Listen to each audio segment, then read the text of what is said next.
Natotosa fiaonana tamin'ireo vondrona mpiaron'izony mpanjifa ny OMH na ny Office Malgache des Hydrocarbures. Fanehoana ara-teknika fanazavana ny antony sy ny fomba fampiakarana ny vitsoliky eto Madagasikara no antony fiaonana fanamboarana saina ny fandraisan'Andriamatoa Henri Laurent izany anefa.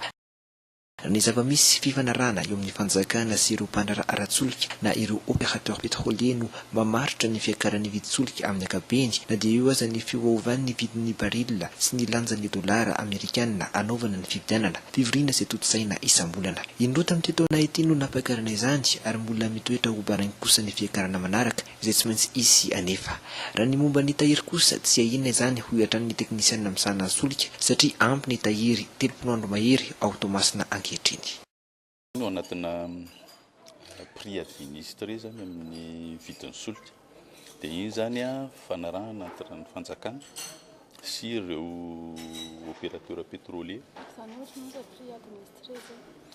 Prix administré zay zany raha ny tokony izy tena izy moa zany dia misy ny atao hoe structure de prix dia zay voaka ao amin'io zany isam-bolana zay no atao hoe vérité des prix, zay no prix tena tokony ampiarina zany any amin'ny tompy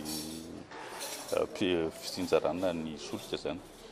Kanefa noho izay le fiakarany vidin'ny solika zay dia mifankahita na mivory miara-mivory ny fanjakana sy ny pétrolier isam-bolana mba hijerevana an'izay vidin'ny solika amin'ny volana manaraka. Dia eo no miditra izay fitsonjovan'ny fanjakana ny mpanjifa zay ary lazay teo hoe indrora tamin'ity taona ity zany ny fiakaran'ny vidin'ny solika. Ireo fanazavana ara-teknika ireo no natolotry ny ministera misana ny varotrana solika eto Madagasikara. Etsy ankilany tsy mankasitraka ireo fanazavana no entin'ireo tompon'andraikitra ireto ny sasany tamin'ireo vondrona mpiaron'izony mpanjifa ary mihevitra izany ho misy hevitra ambadika ho fampandriana vahoaka noho ny toetra raha misy eto amin'ny firenena ankehitriny.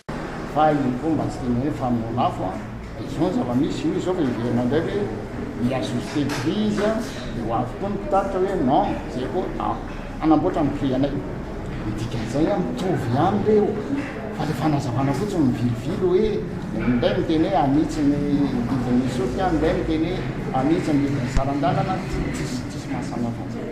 Raha anay zay tsy anaiky mihitsy fidiana vidin'ny solika fidiana vidina saran-dalana ao anatina situation mamototra. Zany aminay dia endrika fampediana hatrany malagasy. Misy olona tiapiady hatrano antsika eto ka mba hisoroana zay dia manala ny vidinay zay hoe tandremo fa tompona andraikitra zay mikitikitika eo azay dia tsy mialana. Tsara ny manamarika fa sehatra tsy miankina avokoa ireo misehatra eo amin'ny tsinan'ny solika eto Madagasikara saingy elanela mety kely foana no manavaka azy ireo rehefa misy ny fiakarana ato ireny. Raha mitamin'ny fampidinana tsenam-barotra tsy miankina izany dia tsy hita loatra ny fifaninanana eo amin'ny famarotana kanefa mitombo isa ny tombotsolika eto Madagasikara.